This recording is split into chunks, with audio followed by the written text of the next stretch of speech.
नमस्कार, मैं हूं संजय शर्मा। आप देख रहे हैं 4 PM न्यूज नेटवर्क। रोज अभय दुबे जी के साथ एक शो करता हूं।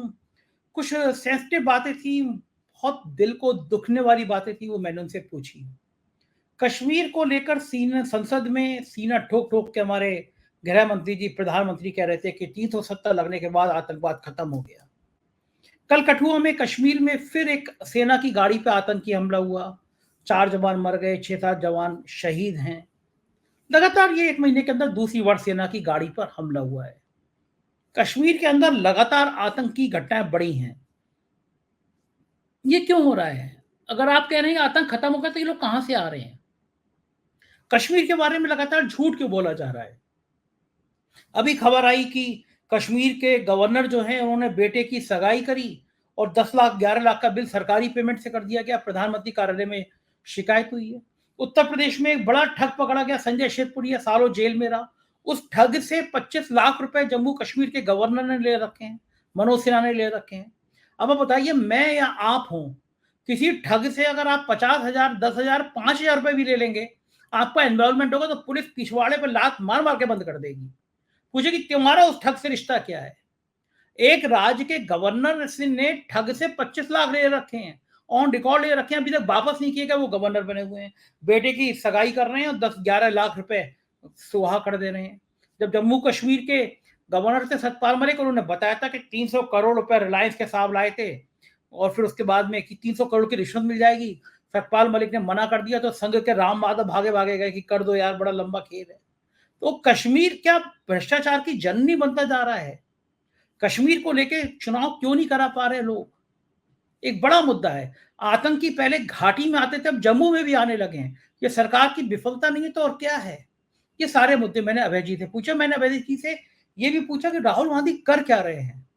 वो हाथरस भी पहुंच जा रहे हैं, वो असम के बाढ़ पीड़ितों से भी मिलने पहुंच जा रहे हैं, वो मणिपुर भी पहुंच जा रहे हैं। प्रधानमंत्री जी अपने बढ़िया कपड़े पहन के रूस, टाटा बाय बाय करके रूस चले जा रहे हैं।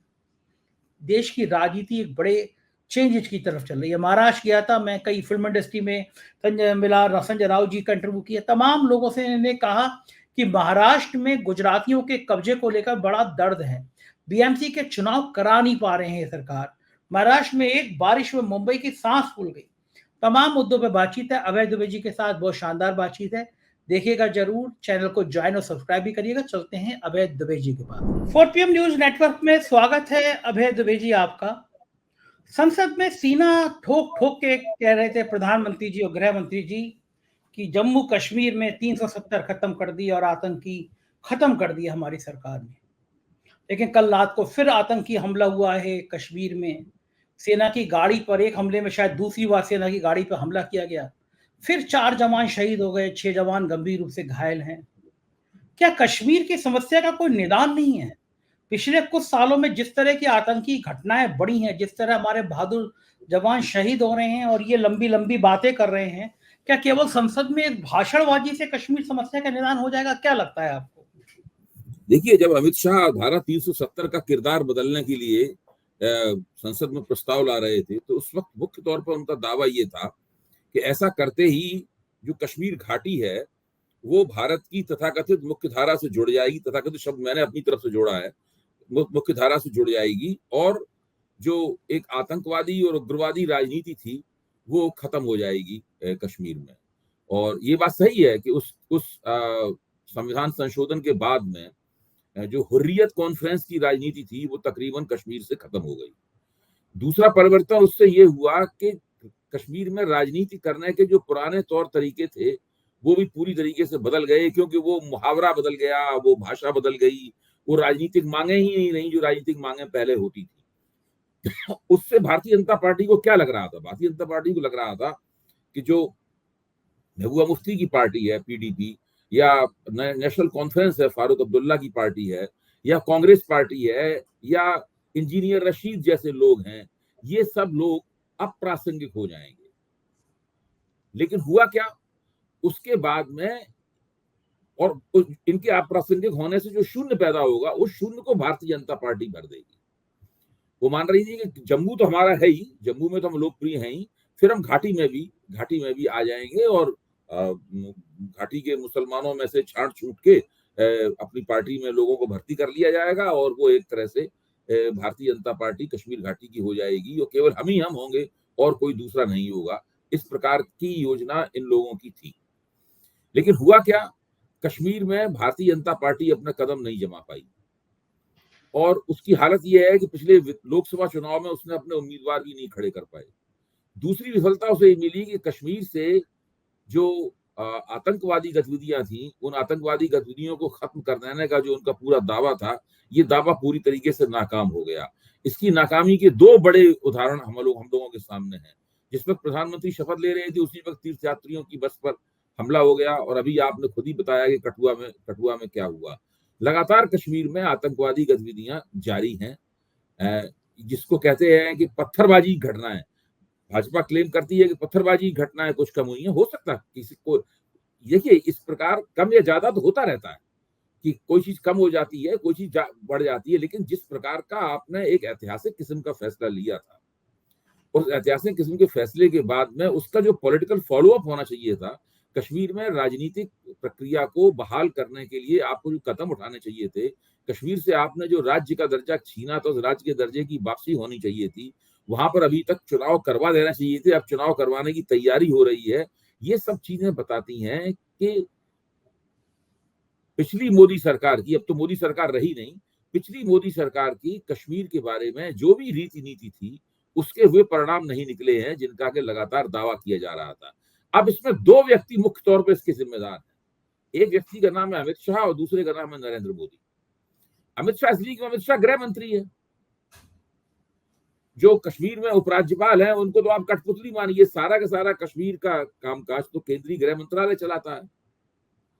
अमित शाह पूरी तरीके से इसके जिम्मेदार हैं जो कश्मीर की स्थिति है और इस बात को ये लोग स्वीकार नहीं करते हैं। देखिए, गृह मंत्री, भारत का गृह मंत्री इतने खराब चेहरे के साथ में, इतने विफल चेहरे के साथ में जब सामने आता है कश्मीर पे और ना उससे कोई जवाब तलब करता है, ना वो अपनी तरफ से कोई सफाई देता है, ये कितने अजीब सी बात है। ना तो प्रधानमंत्री से जवाब तलब करते हैं, ना भारतीय जनता पार्टी से कोई पत्रकार इस मामले में जवाब तलब करता है। कश्मीर के मामले में तमाम पत्रकारों को पट्टी बंदी रहती है और गृह मंत्री भी अपनी तरफ से कोई सफाई देते हुए नजर नहीं आते। तो ये स्थिति बताती है कि कश्मीर के मामले में भारतीय जनता पार्टी ने अभी तक जो कुछ किया था वो तकरीबन नाकाम हो चुका है। और अभी जब कश्मीर में राजनीतिक प्रक्रिया की जब वो दोबारा शुरुआत करेंगे, जब वो चुनाव होगा, तो मैं यकीन के साथ कहता हूं कि चुनाव परिणामों में भी भारतीय जनता पार्टी को नुकसान होगा। पंडितों की वापसी का काम भारतीय जनता पार्टी संपन्न नहीं कर पाई, इसलिए जो लोग पंडितों के सवाल को लेकर विपक्ष को आड़े हाथों लेते थे और भारतीय जनता पार्टी की जय जयकार करते थे, वो भी इस सवाल के ऊपर चुप हैं। उनमें से कुछ लोग तो बहुत ही कड़े सवाल भी सरकार से पूछने लगे हैं। तो स्थिति यह है कि कश्मीर की पूरी नीति बहुत बुरी हालत में है। मैं पिछले दिनों गया था कश्मीर, अभय जी। टैक्सी ड्राइवर जो था, मैंने उससे पूछा कि कश्मीर के हालात तो सुधर गए होंगे अब धारा 370 हटने के बाद, राष्ट्रपति राज्यपाल बहुत एक्टिव हैं, क्या क्या लगता है? बोला सर हमारा 4 गुना ज्यादा शोषण होने लगा। मैंने कहा अब क्या समस्या है? अब तो यहाँ पे राज्यपाल बैठे हैं और आप राष्ट्रपति शासन, आप जो चाहे अपनी बात कह सकते हैं। बोले कि सर पहले जो पुलिस हम पे जुल्म करती थी या अलग अलग लोग हम पे जुल्म करते थे, तो हमारे एक विधायक होता था, मंत्री होता था, मुख्यमंत्री होता था, हम अपनी बात शिकायत कर दिया करते थे उससे जाकर। अब तो हमारे यहाँ कोई नेता ही नहीं है, कोई नेतृत्व ही नहीं है, सरकार ही नहीं है, तो हम बात किससे करेंगे? तो जो लोकल लोग हैं उनकी नाराजगी है कि सालों से वहां कोई चुनी हुई सरकार ही नहीं है। नतीजा ये है कि प्रशासन बेकाबू हो गया, भ्रष्टाचार बढ़ गया है, जुल्म ज्यादा बढ़ गया है। ये क्या दिखाई नहीं पड़ता दिल्ली को? नहीं, दिल्ली, देखिए दिल्ली तो चुपचाप बैठी हुई है, आंखों पे पट्टी बांधे हुए। उनका तो एक ही काम है, किसी तरीके से अपनी सत्ता को आगे बढ़ाते रहना और समय गुजारते रहना। देश की कौन सी समस्या का इन लोगों ने हल किया है? क्या मणिपुर की समस्या का हल किया है? कश्मीर की समस्या का हल किया है? किस समस्या का हल किया? किसान एमएसपी की समस्या का हल किया है? जो अग्निवीर वाली समस्या थी, क्या उस समस्या का हल किया है? क्या ये सारे देश में कहीं भी पेपर लीक को रोक पाए? जब केंद्रीय स्तर पर सारे पहले तर्क ये दिया था कि हम जो टेस्टिंग प्रणाली है, परीक्षा प्रणाली है, उसका केंद्रीकरण कर देंगे। जो केंद्रीकरण भी कर दिया अमेरिका की तर्ज पे कि वो भी समस्या का हल नहीं कर पाए। और आज तो स्थिति यह है कि ये जो अभी तीसरी सरकार एनडीए की बनी है, एनडीए के नेतृत्व में ये तीसरी सरकार बनी है, जिसका अभी 1 महीना पूरा नहीं हुआ है। आज कल 1 महीना पूरा होगा। 9 तारीख को इस सरकार ने शपथ ली थी, अभी भी 29 दिन हुए हैं इस सरकार को शपथ लिए हुए। एक भी ऐसा कोई काम नहीं हुआ है, एक भी ऐसी कोई घटना नहीं हुई है जो इस सरकार की पक्ष में गई हो। मैंने अपने राजनीतिक समीक्षक के तौर पर, पत्रकार के तौर पर जो भी छोटा मोटा जीवन मैंने गुजारा है और इतनी सरकारें देखी हैं, ये पहली ऐसी सरकार है जो अपने उद्घाटन के क्षण से पहले दिन से ही प्रतिदिन अलोकप्रिय हो रही है। आपने कभी ऐसी कोई सरकार देखी? प्रतिदिन इसके नंबर कट रहे हो और प्रतिदिन विपक्ष की साख इसके मुकाबले बढ़ रही है। देखो ठीक है, और एक चीज और की मुझे याद आता है कि जम्मू कश्मीर के भ्रष्टाचार का मामला सतपाल मलिक ने कहा था कि वो गवर्नर थे कि रिलायंस का एक तरफ से 300 करोड़ का खेल था रिलायंस की, और बाकी लोग एक टेंडर कराना चाहते थे, 300 करोड़ रिश्वत देने की बात थी। उसके बाद संघ के राम माधव मेरे पास भागे भागे आए उस टेंडर को पास कराने में। भ्रष्टाचार की बातें वहां से शुरू हुई और अब प्रधानमंत्री कार्यालय में शिकायत की गई है कि जम्मू कश्मीर के जो मौजूदा गवर्नर हैं उनने अपनी बेटी की एंगेजमेंट में 10 लाख से ज्यादा सरकारी खर्चे से सगाई पे खर्च कर दिया। ये वही गवर्नर हैं। उत्तर प्रदेश में संजय शेरपुरिया एक बहुत बड़ा ठग पकड़ा गया था बकौल सरकार के, बहुत बड़ा ठग था, वो जेल में था सालों तक। उससे इन गवर्नर महोदय ने ऑन रिकॉर्ड 20-25 लाख रुपए लोन ले रखा है। एक ठग से रिश्ते हैं गवर्नर के। आप सोचिए किसी ठग को पकड़ के, जिसको कहा जाए बहुत बड़ा ठग है ये, उसको जेल भेजा जाए। मैंने और आपने उससे अगर 10,000 रुपए भी लोन ले रखा होगा, पैसे ले रखे होंगे, तो पुलिस अब तक 20 बार हमारे यहाँ के पूछताछ कर चुकी होती, हमें भी जेल भेज चुकी होती ठग से रिश्ते में। लेकिन चुनाव के एफिडेविट में जिक्र है, उदाहरण है, सामने साफ साफ बात है कि जम्मू कश्मीर के गवर्नर मनोज सिन्हा ने उस ठग संजय शेरपुरिया से 25 लाख रुपए ले रखे हैं जो अभी तक वापस नहीं किए गए। और भ्रष्टाचार का दूसरा मामला मनोज सिन्हा के बेटे की सगाई वाला सामने आ गया। क्या काबिलियत है मनोज सिन्हा में जब भ्रष्टाचार के इतने आरोप लग रहे हैं? जम्मू कश्मीर में मैं गया तो वहां के लोगों ने बताया कि वहां के जो ठेके हैं वो गाजीपुर और पूर्वी उत्तर प्रदेश के बहुत सारे लोगों को दिए गए हैं। सरकारी गेस्ट हाउस में वहां के लोगों को बुला कर रखा गया है। ये इतने भ्रष्टाचार कश्मीर जैसे संवेदनशील जिले पे रख के क्या खासियत होगी मनोज सिन्हा में, जो मनोज सिन्हा इतने करप्शन के आरोप के बावजूद अभी तक गवर्नर बने? मनोज सिन्हा को पहले तो उत्तर प्रदेश का मुख्यमंत्री बनाया जा रहा था, फिर मुख्यमंत्री नहीं बनाया गया तो उसको कंपनसेट करने के लिए, उसकी भरपाई करने के लिए इनको कश्मीर थमा दिया गया। आप इससे अंदाजा लगाइए कि मनोज सिन्हा की साख और मनोज सिन्हा की हैसियत इन लोगों के बीच में किस तरीके की है। उनके बारे में कहा जाता है कि वो IIT के हैं, ये वो तमाम बातें कही जा रही हैं। अभी तक तो उन्होंने किसी मामले में अपनी किसी भी प्रतिभा का प्रदर्शन नहीं किया है। केवल एक यही मामला है भ्रष्टाचार वाला, इसी के अंदर वो अपनी प्रतिभा का प्रदर्शन करते हुए दिखाई पड़ रहे हैं। अब एक और बात मैं कहना चाहूंगा कि कश्मीर एक ऐसी जगह है, केंद्र सरकार अभी इस बात को समझ नहीं रही है, और समझ रही है तो पता नहीं क्यों हाथ में हाथ रख के बैठी हुई है, जहां पर इस सरकार की प्रतिष्ठा दांव पर लगी हुई है। कश्मीर में भारतीय जनता पार्टी की प्रतिष्ठा दांव पर लगी हुई है।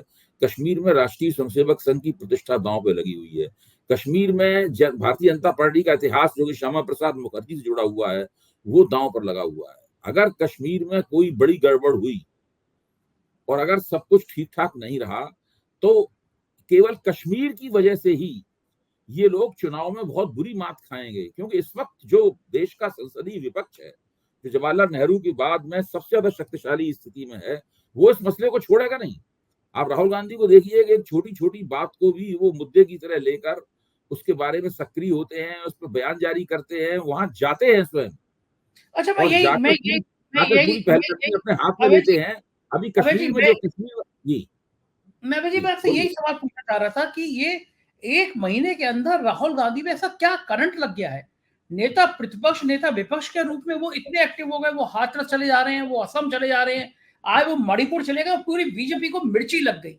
क्या प्रधानमंत्री, वो ट्वीट कर रहे हैं लोग कि प्रधानमंत्री रूस में घूम रहे हैं और राहुल गांधी बाढ़ पीड़ितों से मिल रहे हैं, मणिपुर का दर्द बांट रहे हैं। तो क्या नेता प्रतिपक्ष के रूप में जितने सक्रिय नजर आ रहे हैं राहुल गांधी, ये भारतीय जनता पार्टी के लिए एक खतरे की घंटी लग रही है? आपको क्या लग रहा है? देखिए, जब राहुल गांधी ने भारत जोड़ो यात्रा शुरू की थी, उसी वक्त उनका पुनर्जन्म हो गया था, और उन्होंने खुद कहा भी था कि मैंने पिछले राहुल गांधी को मार दिया, उन्हीं के शब्द। तो वो राहुल गांधी तो जो कि एक हिचक के साथ में राजनीति कर रहा था, जो बीच बीच में छुट्टियों में चला जाता था, जिसकी बातचीत सुनकर लगता था कि उसकी राजनीति की कोई बहुत गहरी समझ नहीं है, वो राहुल गांधी तो अब रहा नहीं। अब ये एक दूसरा ही राहुल गांधी हम लोगों के सामने है।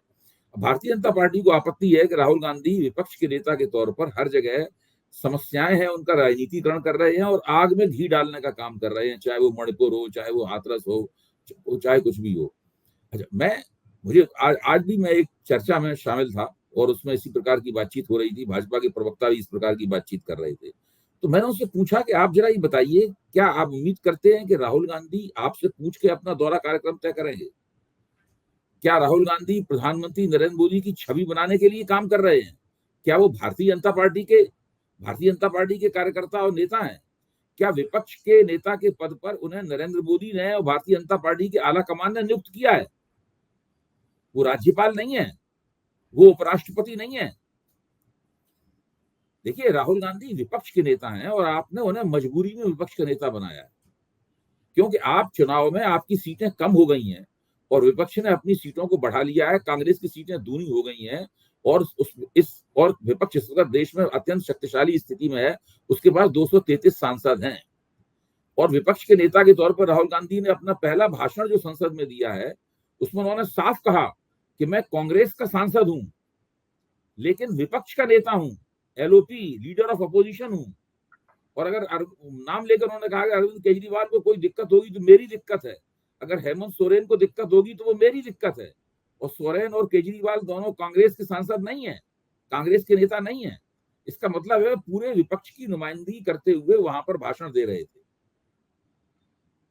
दूसरी बात, राहुल गांधी ने बिल्कुल तय कर लिया है कि वो संसद में बोलने के साथ साथ में सड़क पर जो अपनी गतिविधियां हैं, जो आंदोलनकारी गतिविधियां हैं, प्रतिरोधकारी गतिविधियां हैं, उनके साथ में अपनी संसदीय गतिविधियों का एक समन्वय करेंगे।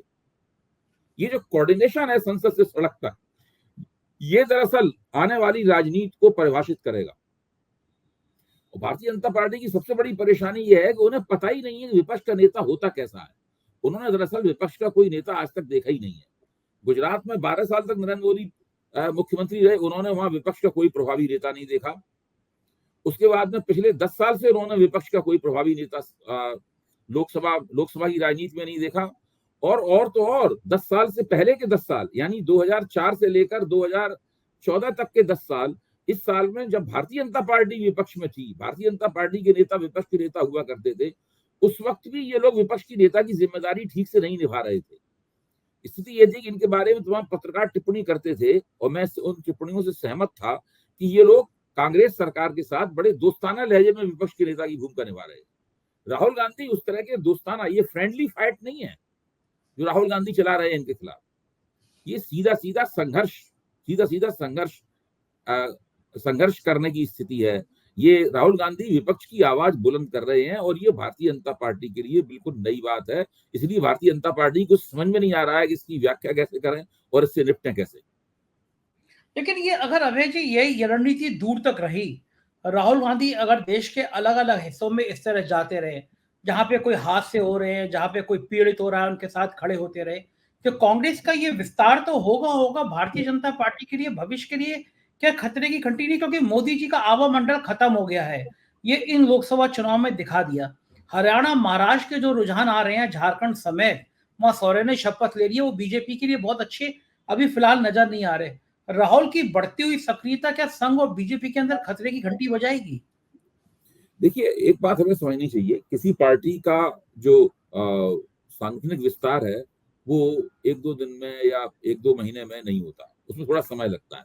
कांग्रेस अपने सांगठनिक विस्तार करके अपने पुराने आकार प्रकार और पुराने प्रभाव से पुराने विस्तार के नजदीक आने में उसको अभी थोड़ा समय लगेगा, साल 1.5 साल लगेगा, 2 साल भी लग सकता है, मैं ये मानता हूँ। लेकिन हवा एक ऐसी चीज है जो फटाफट बनती है और फटाफट बिगड़ती है, हवा। तो इस वक्त हवा भारतीय जनता पार्टी के खिलाफ है, हवा राहुल गांधी के पक्ष में है, हवा कांग्रेस के पक्ष में है और हवा विपक्ष की तरफ बह रही है।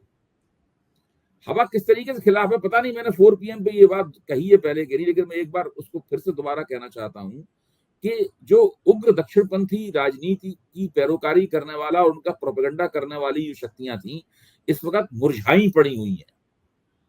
आप अभी बंबई से आ रहे हैं, आप बहुत सारे आपकी मित्रताएं हैं, आपकी जानकारियां हैं, आप कई फिल्मी हस्तियों से मिले होंगे, उनके साथ बातचीत की होगी, तो आपको ये पता चला होगा कि जितनी भी इस तरह की फिल्में थी वो इस वक्त पिट गई हैं और उनमें लोगों ने पैसे लगाना बंद कर दिए हैं। वो सारी सारी फिल्में डिब्बा बंद हो गई हैं।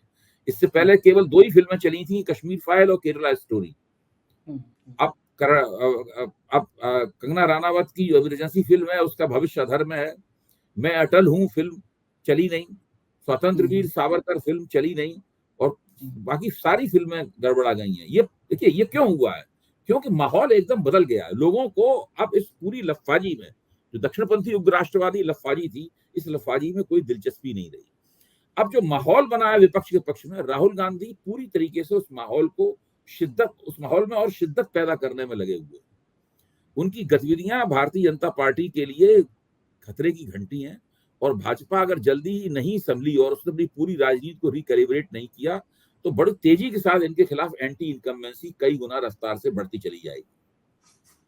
मेरे को नहीं कहना है जी, मैं एक पार्टी में शामिल हुआ बंबई में, कई सारे फिल्मी दुनिया के सितारे वहां मौजूद थे, तो फिर जनरल औपचारिक चर्चा जो हो रही थी इस पार्टी में वो यही थी। जब एग्जैक्टली आप कह रहे हैं कि अब जो इस तरह की पिक्चरें बन रही हैं, जो इनके साहेब की महिमा मंडल करती हुई पिक्चरें थी, वो पिट रही हैं, तो इसका क्रेज बॉलीवुड में ये माना जा रहा था कि अब ये जो जादू था कि वो साहब अपराजय हैं, साहब ईश्वर का अवतार है, वो खत्म हो रहा है। तो फिल्म इंडस्ट्री भी इस तरह की चीजों में अंगड़ाई ले रही है। मतलब वहां पे भी सैद्धांतिक विरोध करने वाले लोग थे, वो खड़े होने लगे हैं, क्योंकि एक टाइम में कंगना रनौत से लेकर अशोक पंडित तक, अनुपम खेर तक, सब बिल्कुल भाड़ की भूमिका में आ गए थे। वो तो सब साहेब चालीसा पढ़ते थे।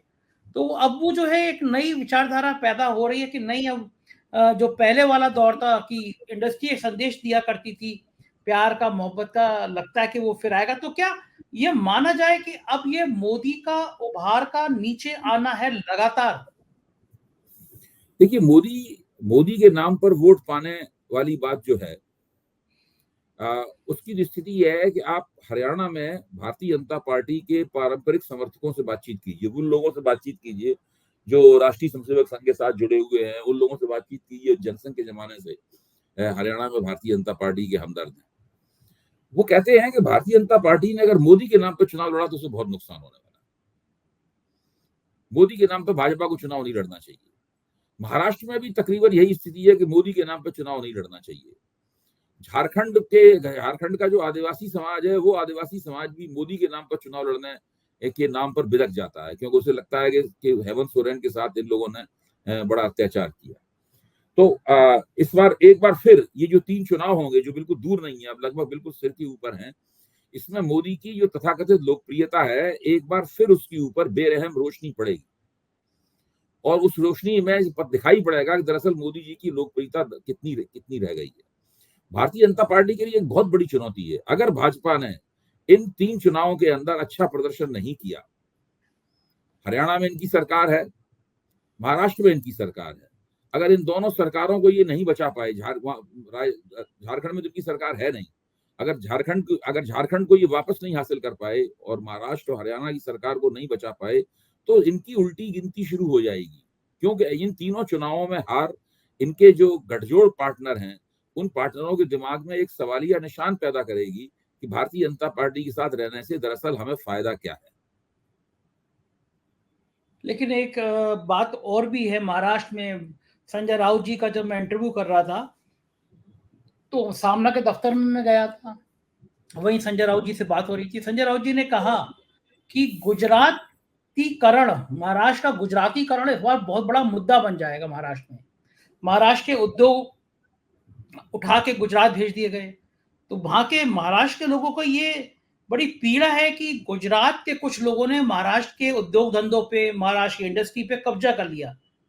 तो ये जो गुजरात के लोग पूरे देश में कर रहे हैं, मैं तो कहता भी हूँ कि माल कमाएगा गुजराती भाई, घंटा बजाएगा यूपी बिहार का भाई। तो ये जो गुजरात का प्रेम है, ये महाराष्ट्र में भी इस चुनाव में बहुत ज्यादा उभर के दिखाई दे रहा है क्या? जो अभी संजय राउत ने जो आपसे बात कही, इसके साथ एक इतिहास भी जुड़ा हुआ है। आपको ध्यान होगा, जिस वक्त महाराष्ट्र के अंदर एक राज्य के रूप में महाराष्ट्र की स्थापना हो रही थी और ये सवाल उठ रहा था कि बम्बई कहाँ जाएगी। आज इसको मुंबई कहते हैं, तब बम्बई या बॉम्बे कहते थे, तो वो कहाँ जाएगी। तो गुजरात का एक बहुत बड़ा दावा था कि बम्बई दरअसल गुजरात में जानी चाहिए, गुजरात की राजधानी बननी चाहिए, क्योंकि मुंबई में गुजरातियों की संख्या बहुत थी। इसलिए बाद में जब 60 के दशक में बाल ठाकरे ने शिवसेना का गठन किया, तो शिवसेना का पहला काम ये था कि वो दक्षिण भारतीयों और गुजरातियों की पिटाई किया करते थे। उनका मानना था कि ये लोग बाहरी लोग हैं, ये गैर मराठी लोग हैं, और इनके जो भी शिवसेना की हिंसा होती थी या शिवसेना का जो हमलावर राजनीति थी, उस राजनीति का अगर कोई शिकार बनता था तो वो गुजराती शिकार बनते थे और दक्षिण भारतीय शिकार बनते थे। उस वक्त शिवसेना मुसलमानों के खिलाफ मुहिम नहीं चलाती थी, जैसे कि बाद में जब बाल ठाकरे ने अपने आप को हिंदू हृदय सम्राट डिक्लेयर कर दिया, उसके बाद इस तरह की मुहिम चलाई। तो ये इसका गुजरातियों के साथ में मुंबई करों का या महाराष्ट्रियनों का ये एक पुराना अंतर्विरोध है, जो कि मैं कहता हूं एक शत्रुतापूर्ण किस्म का अंतर्विरोध है। और जब से इन लोगों की सरकार आई है और भारतीय जनता पार्टी का दबदबा बढ़ा है, और भारतीय जनता पार्टी के भीतर गुजरातियों का दबदबा बढ़ा है। नरेंद्र मोदी के उभार से पहले भारतीय जनता पार्टी में गुजरातियों का इतना दबदबा नहीं था। भारतीय जनता पार्टी तो बहुत पुरानी है, लेकिन वो उतना तो ये जब से ये बढ़ा है, तब से देश के हर व्यावसायिक मुकाम पर किसी भी किस्म का ठेका हो, चाहे वो अयोध्या में ठेका दिया जा रहा हो, चाहे वो इंदौर में ठेका दिया जा रहा हो, चाहे वो महाराष्ट्र में ठेका दिया जा रहा हो, हर जगह गुजरातियों का दबदबा बढ़ा है। पूरा का पूरा पलड़ा गुजरातियों के पक्ष में झुका हुआ है। और मुझे तो लगता है अगर जांच की जाए तो कश्मीर वगैरह में भी वहां गुजराती बहुत सक्रिय आपको दिखाई पड़ेंगे। तो ये जो स्थिति है, उस स्थिति ने इन लोगों को पता नहीं है। दरअसल ये गुजरात के रहने वाले लोग जो हैं और गुजरात के जो व्यापारी हैं, ये भारतीय जनता पार्टी का ही जो रवैया है, दूरगामी दृष्टि से उनका नुकसान कर रहा है। देश के दूसरे इलाकों में उनको खलनायक की तरह देखा जाने लगेगा, और देखा जाना लगा है। आप स्वाभाविक रूप से व्यवसायिक प्रतियोगिता करते हुए जब किसी इलाके में जाते हैं और वहां जाके अपना व्यवसाय स्थापित करते हैं, पैसे कमाते हैं, फैलाते हैं अपना व्यवसाय, तब लोगों को आपसे दिक्कत नहीं होती। लेकिन जब लोगों को लगता है कि भाई ये गुजराती लोग आए हैं और इनके साथ में नरेंद्र मोदी का राजनीतिक दबदबा भी आया है, सरकार भी इनके साथ है, जो कुछ फैसले होंगे वो इनके पक्ष में होंगे, ऐसी स्थिति होने पर गुजरातियों की छवि होती है वो फिर सुरक्षित नहीं रहती। बिल्कुल ठीक कह रहे हैं। और मुंबई में तो इस बात का भी बड़ा रोष था कि वहां बीएमसी के चुनाव नहीं हो रहे। कल बारिश हुई, 5-6 घंटे में मुंबई की जान निकल गई, यानी कई रास्ते बंद करने पड़े, पानी इस तरह आ गया। और बीएमसी में प्रशासनिक अफसर बैठ गए हैं और बहुत भयंकर भ्रष्टाचार की खबरें आ रही हैं। जो चुनाव है उसको महीनों सालों बीत जा रहे हैं, बीएमसी का चुनाव नहीं कराया जा रहा। मुंबई के लोग, सरकार और महायुति की हिम्मत ही नहीं बढ़ रही है बीएमसी का चुनाव कराने की। स्थानीय निकायों के सारे चुनाव रोक दिए गए हैं, क्योंकि इनको विश्वास नहीं है कि अगर स्थानीय निकायों को चुनाव कराएंगे तो ये जो महाविकास आघाड़ी के मुकाबले इन चुनावों को जीत सकते हैं। इनको बिल्कुल यकीन नहीं है। लंबे अरसे मेरे ख्याल 1.5-2 साल हो गया है, पौने 2 साल पहले, पौने 2 साल पहले ये चुनाव होना चाहिए थे। ये स्थिति है। तो उन्हें जब यही विश्वास ही नहीं है कि ये चुनाव हम जीत पाएंगे, इस चुनाव होते ही ये पता लग जाएगा कि दरअसल कौन सी एनसीपी असली है, कौन सी शिवसेना असली है, ये पता लग जाएगा। और कांग्रेस और भाजपा में से किसके हाथ में बाजी रहेगी। तो वो नहीं चाहते कि विधानसभा चुनाव से पहले इन चुनावों को करा के वो अपने आप को जोखिम में डालें, इसीलिए उन चुनावों को लटकाए हुए हैं। अब क्या कराएंगे चुनाव, अब तो विधानसभा चुनाव ही सब सिर पे आ गया। अब तो पहले विधानसभा चुनाव होगा, नई सरकार बनाएगी कराएगी बीएमसी के चुनाव।